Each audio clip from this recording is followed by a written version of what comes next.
Magandang araw mga kaibigan. Paulo Contis muling nag-viral dahil sa kanyang ginawa sa co-host nito sa noontime show na Itbulaga.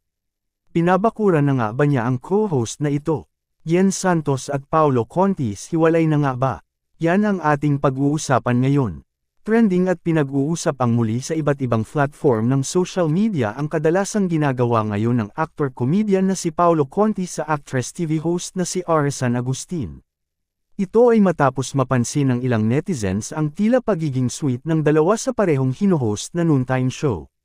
Hindi rin nakaligtas sa mata ng karamihan ang mga simpleng the moves ni Paulo kay Ara na inuulan ngayon ng samut-saring komento mula sa publiko. Dahil sa tila namumuong relasyon sa pagitan ng dalawa, marami ngayon ang nagtatanong kung hiwalay na ba si Paulo Contis sa rom or girlfriend nitong si Yen Santos na ipinalit niya sa long-time girlfriend noon na si LJ Reyes.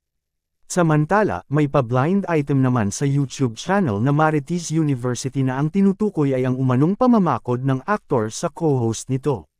Kung saan sinamahan pa umano ng lalaki ang babae sa out of town na ganap nito imbes na PA o RM nito ang kasama.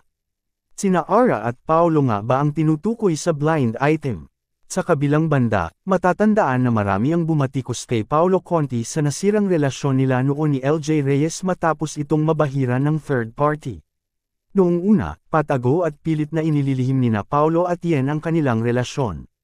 Tanging mga post lamang ng mga ito ang naglalabas ng totoo nilang koneksyon sa totoong buhay, at hanggang ngayon ay wala pa ring kumpirmasyon na nanggagaling sa kanilang dalawa kung ano nga ba ang namamagitan sa kanila.